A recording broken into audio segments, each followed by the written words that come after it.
예, 안녕하십니까. 소개받은 마라톤 정형외과 병원 이정범입니다. 제가 오늘 강의할 부분은 방금 소개 말씀에서 들었던 것처럼 술관절 연골판 손상에 대한 초음파와 MRI 진단의 유용성입니다. 그림에서 보는 바와 같이 메nis커스는 레터럴 메nis커스와 메디얼 메nis커스로 이루어져 있습니다. 그리고 조인트에 로딩이 가해졌을 경우에 페리페럴로 가해진 힘에 적응하는 후프 텐션을 가진 구조물로 알려져 있습니다. 잘 아시다시피 니 조인트 연화통을 보시면 크게 엔테리어, 포스테리어, 라테랄 그리고 메디알 어스펙트로 나눠지게 되겠습니다. 엔테리어 어스펙트에는 쿼드립세스와 파텔라 텐던 그리고 쿼드립세스 텐던 밑에 있는 슈프라파텔라 리세스 그리고 각종 벌사와 페모랄 트로클리어 그리고 파텔라 레티나클럼이 있습니다. 포스테리어 어스펙트에는 가스트로네미우스의 메디알과 라테랄 헤드 그리고 세미 멤브레인스가 존재를 하고 판미티얼 유로바스쿨라 스트럭처가 있겠습니다. 그 밖에 포스트 라테랄 코너를 이루고 있는 파니티우스 텐던 그리고 파니티오 피브라 리가멘트 PCL 그리고 피블라 헤드에 붙는 바이셉스 페모리스 구조물이 있습니다. 라테랄 에스펙트는 앞에서부터 일류 티비얼 밴드 LCL 그리고 파니티우스 텐던 그리고 바이셉스 페모리스 텐던이 존재하며 그 구조물의 인트라아티큘러에 있는 레터럴 메니스커스가 있습니다. 메디알 메니스커스는 MCL이 있고 그 MCL 바로 밑에 메디알 메니스커스 그리고 페스 안세리노스 그리고 메디알 조인트가 각각 존재하게 되겠습니다. 이런 구조물들을 진단내리기 위해서 MRI가 아직까지는 가장 정확한 진단적 툴로 되어 있습니다. 특히 MRI 진단율은 적게는 80%, 많게는 100%까지 정확도를 보고하고 있고 그에 반해 단점으로서는 높은 비용과 그리고 메탈로 인한 아티팩트에 대한 방해 그리고 폐쇄 공포증을 가진 환자들에게는 약간 불편할 수 있다는 단점이 있겠습니다. 또한 오랜 시간 동안 기다려야 된다는 점과 검사하는데 시간이 오래 걸린다는 단점들이 존재합니다. 아까 말씀드린 것과 같이 MRI는 많게는 80%에서 100% 정도의 정확도를 보고하고 있습니다. 켈리에 의하면은 메니스크 테어 환자에서 아스로스코피와 비교했을 경우에 약 94%의 정확도를 보고하고 있고 밍크에 의하면 아스트로스코피와 비교했을 경우에 약 92%의 정확도를 보고하고 있습니다. 최근에 여러 파트에서 초음파가 사용되고 있습니다. 니에서는 사용되는 경우가 많지는 않지만 여러 논문에서도 최근에는 초음파의 유용성에 대해 보고하고 있습니다. 초음파를 체크하는 데 있어서 환자의 포지션이 중요합니다. 일단 니에서 초음파를 사용할 경우 슈파인 포지션에서 기본적으로 위치하게 되겠으며 니를 30도 플렉션 그리고 힙을 플렉션 시킨 상태에서 인터널 로테이션이나 혹은 익스터널 로테이션 시킨 상태에서 검사하게 되겠습니다. 그러나 포스테리어 엑스펙트를 볼 경우에는 특히나 메디얼 메니스커스 포스테리어온을 체크할 경우에는 프롬 포지션 그리고 니를 익스텐션 시킨 상태에서 체크를 하게 되겠습니다. 그 밖에 초음파의 장점으로서는 다이나미제이션 테스트가 있겠습니다. MCL과 메디얼 메니스커스 그리고 라테랄 메니스커스를 측정할 때 발구스와 바루스 스트레스 테스트를 시행할 경우 좀 더 정확한 영상을 얻을 수가 있습니다. 그리고 초음파는 체크를 할 때 놓칠 수 있는 부분들이 있기 때문에 크게 세 부분 나눠서 니조인트 윗부위 그리고 니조인트 하방 부위로 나눠서 꼼꼼하게 체크를 해야 미스 다이거노시스를 막을 수가 있습니다. MCL이 중요한 구조물입니다. MCL은 1에서 3mm의 두께와 15mm의 폭을 가진 구조물입니다. 길이는 약 10에서 11cm로 되어 있고 왼쪽 아래 그림처럼 프로브를 위치했을 경우 오른쪽과 같은 영상을 얻을 수가 있습니다. 그림에서 보시는 것 같이 왼쪽 부분이 티비아 그리고 오른쪽이 페모랄 트로클리어가 될 것이고요. 그 위에 MCL이 위치가 되겠습니다.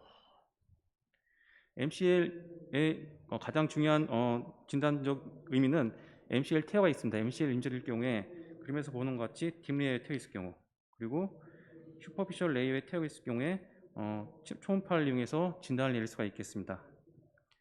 MCL의 바로 하방에는 메디얼 메니스커스가 존재하게 되겠습니다. 왼쪽 그림에서처럼 프로브를 위치했을 경우에 앞에서 말씀드린 것처럼 티비아, 이쪽이 피머, 위에 놓인 게 MCL이 될 것이고요. 밑에 트라이앵글라 쉐입으로 호모제니어스하게 보이는 것이 메디얼 메니스커스가 되겠습니다. 메니스커스의 역할은 잘 아시다시피 크게 6가지로 나뉩니다. 니조인트의 호메오스테시스를 유지해주고 그리고 폴스를 하방으로 트랜스미션 시켜주며 쇼크 업접션 그리고 조인트 루브리케이션에 중요한 역할을 하게 되겠습니다. 그 밖에 조인트 인스테빌리티라든지 프로프리 업셉션에서도 중요한 역할을 하는 것으로 알려져 있습니다. 이런 메니스커스의 초음파 파인딩은 크게 네 가지를 기준으로 살펴보시면 되겠습니다. 첫 번째, 디스플레이스먼트입니다. 특히나 메디얼 메니스커스의 루트 테어일 경우에 메디얼 메니스커스가 메디얼로 익스트루전 된 걸 통해서 메디얼 메니스커스 루트 테어를 진단을 낼 수가 있고요. 그 다음에 에코제니시티입니다. 에코 상에서 하이퍼 에코익 혹은 하이퍼 에코익인지, 그리고 호메오제니스한지 아니면 헤테로제니스한지에 따라서 메니스커스 테어를 진단낼 수 있습니다. 세 번째로 쉐입입니다. 정상적으로는 트라이앵글 쉐입을 이루고 있지만 트라이앵글 쉐입이 로스렉스 경우에 메니스커스 테어를 의심할 수 있겠습니다. 그 밖에 조인트 이퓨전이나 혹은 파라메니스컬 시스트를 통해서 메니스커스 테어를 확인할 수 있겠습니다. 메니스커스 테어는 크게 여러 가지 타입이 나뉘지만 호라이즌탈 테어가 버티컬 테어 두 가지 타입이 가장 흔한 걸로 되어 있습니다. 호라이즌탈 테어는 하이퍼 에코익한 클레프트가 호라이즌탈하게 위치한 걸로 확인할 수가 있고, 버티컬 테어는 반대로 하이퍼 에코익한 에어리어가 위아래로 익스텐션했을 경우에 테어를 의심할 수가 있겠습니다. 이와 같은 메니스커스 테어에서도 아래와 같이 세 가지 크라이테리아가 중요합니다. 첫 번째로 메니스커스 자체가 하이퍼 에코익한 에어리가 있는지, 두 번째 메니스커스 테어가 위나 아래로 익스텐션 돼 있는지, 세 번째로 반대편에 비해서 메니스커스 아웃라인이 이레귤러한지 혹은 사이즈가 적은지에 따라서 메니스커스 테어를 진단낼 수 있습니다. 2015년도 JBJS를 보면 메니스커스 테어 환자에서 하이 레졸루션 울트라사운드를 이용했을 경우에 정확도에 대한 보고가 있습니다. 그 논문에서 보면 메니스커스 테어의 스크리닝 테스트로 초음파가 유용하다고 알려되어 있고, 그러나 레터럴 메니스커스에는 파니테어스 텐던 같은 해부학적 구조물 때문에 센서티비티가 좀 떨어진 걸로 되어 있습니다. 그 밖에 다른 타입의 메니스커스 테어에 대해서는 진단이 센서티비티가 유용하나 라디얼 테어에서는 센서티비티가 떨어지는 걸로 되어 있습니다. 그림에서 보는 바와 같이 10개의 니들을 메니스커스에 꽂았을 경우에 엔테리오닌 모스트 엔테리오 포션의 니들이 초음파에서 발견되지 않는 것으로 보아 이 논문에서는 카디오 스터디를 통해서 엔테리오는 여러 구조물 페페드를 때문에 구조물에서 발견하기 힘들다. 메니스커스 테어는 엔테리온에서는 쉽게 진단 내리기 힘들다라고 얘기하고 있습니다. 다음 정례를 보시면 메니스커스 테어에 OA 있는 환자에서 메니스커스 테어가 되면서 메달 익스트루전 된 초음파 소견입니다. 앞서 말씀드린 것처럼 이쪽이 티비아, 이쪽이 피머, 그리고 메디얼 메니스커스가 익스트루전 된 걸 확인할 수 있습니다. 이것도 비슷한 환자의 케이스 사진이고요. 이 사진은 메디얼 익스트루전 되지 않았지만 호라이젠탈 그리고 컴플렉스 테어된 소견을 볼 수 있습니다. 이 사진에서는 메디얼 메니스커스의 버티컬 테어를 나타내주고 있습니다. 이 사진은 저명한 메디얼 메니스커스의 호라이젠탈 테어를 보여주고 있습니다. 이거는 가스트로네미우스 머슬을 통해서 본 메디얼 메니스커스 포스테론 테어 사진입니다. 이 동영상은 메디얼 메니스커스 버켓 핸들 테어를 보여주고 있는데, 여기 보시면 메디얼 메니스커스와 이 안쪽 깊숙이 메디얼 메니스커스에 찢어진 나머지 프래그먼트를 확인할 수 있습니다.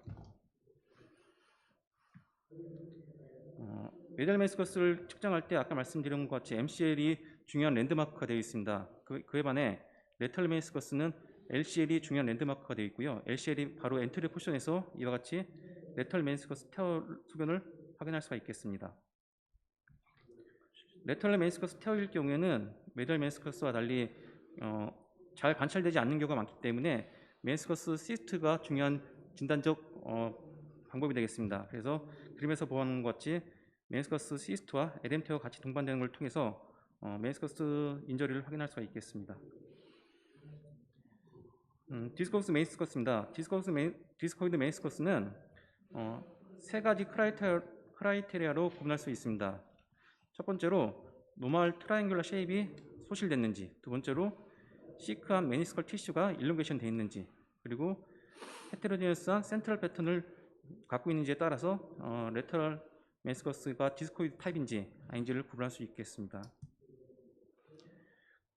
그리고 메니스커스 루트 테어입니다. 최근에 많이 얘기되고 있는 메니스커스의 병변인데요. 메니스커스 루트 테어는 초음파로 직접적으로 확인하기는 힘듭니다. 접근이 힘들기 때문에 결국에는 인다이렉트 사인으로 메니스커스 루트 테어를 확인할 수밖에 없습니다. 즉 메니스커스가 메디알로 얼만큼 익스트루전 됐는지 따라서 메니스커스 루트 테어를 간접적으로 확인할 수가 있고요.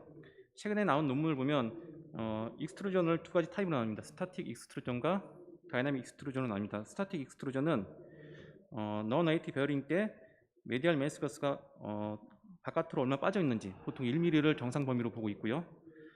다이나믹 익스트루전은 웨이트 베어링 시에 메니스커스가 얼마큼 익스트루전 됐는지를 체크합니다. 그것도 정상에서는 1mm로 보고 있습니다. 그런데 다이나믹 익스트루전 테스트 때 3.6mm 이상이 빠지면은 보통은 메니스커스 루트 테어를 의심할 수가 있겠습니다. 그래서 이런 메디알 메니스커스 루트 테어에 대한 초음파적 진단 방법에 대해서 특히 메디알 메니스커스 익스트루전 정도에 따라서 MRI와 초음파를 비교한 연구 결과가 있습니다. 센서티비티는 MRI나 초음파 모두 메디알 메니스커스 익스트루전에 대해서 동일하게 결과를 보고하고 있지만 스페시피시티에 대해서는 초음파가 좀 더 유용한 걸로 알려져 있습니다. 2014년도 제임스 쿡의 발표에 하면 에큐트 인저리에서 MRI와 초음파의 메니스커스 진단에 대한 연구 결과가 있습니다. 그 연구 결과에 따르면 MRI에 비해서 메니스커스 패솔로지 판단에 있어서는 초음파가 좀 더 유용하지 않냐는 얘기가 있었고요. 그리고 수상 초기에는 MRI보다는 좀 더 정확하게 유용하게 적용될 수 있다라고 보고를 하였습니다. 또한 앞서 언급한 것과 같이 스페시피시티에 대해서는 MRI보다 초음파가 좀 더 유용하다고 보고하였습니다. 최근에 나온 연구 결과를 보면 MRI와 초음파를 메니스커스 테어에서 진단을 내릴 경우에 2019년도에 발표된 내용 보면 아무리 그래도 초음파가 스크리닝 테스트로는 가능하지만 MRI보다는 좀 더 진단을 내린데 그리고 타입을 결정하는 데는 MRI가 좀 더 정확하다는 얘기도 있습니다. 테이크홈 메시지입니다. 여러 분야의 초음파가 적용이 되고 있지만 아직까지 뇌에서는 메니스커스 테어에 있어서 MRI가 골드 스탠다드 툴로 생각됩니다. 그러나 초음파의 임상적 유용성을 봤을 때 특히나 비용적인 면 그리고 접근성 그리고 포터블이나 아니면 세이프티 면에서는 아무래도 초음파가 MRI보다 우위에 있는 것 같습니다. 특히나 스크리닝 테스트로서 MRI보다 초음파가 좀 더 유용할 것 같고요. 그리고 MRI가 갖고 있지 않는 스태틱 그리고 다이내믹 이그잼을 시험할 수 있다는 장점이 있습니다. 그리고 앞에서 언급됐지만 스페시피시티가 MRI보다 좀 더 낫지 않냐는 보고도 있습니다. 또한 그러나 초음파는 메니스커스 엔테리온을 정확히 검사할 수 없다는 단점이 있고 특히나 LM 테어에 있어서는 메디얼 메니스커스 테어보다는 좀 더 진단적인 확률이 떨어진다는 보고도 있습니다. 그리고 메디얼 메니스커스 루트 테어 같은 경우에는 직접적인 관찰이 힘들고 인다이렉트 사인을 통해서 간접적으로 확인할 수 있다는 단점이 있겠습니다. 네, 경청해 주셔서 감사합니다.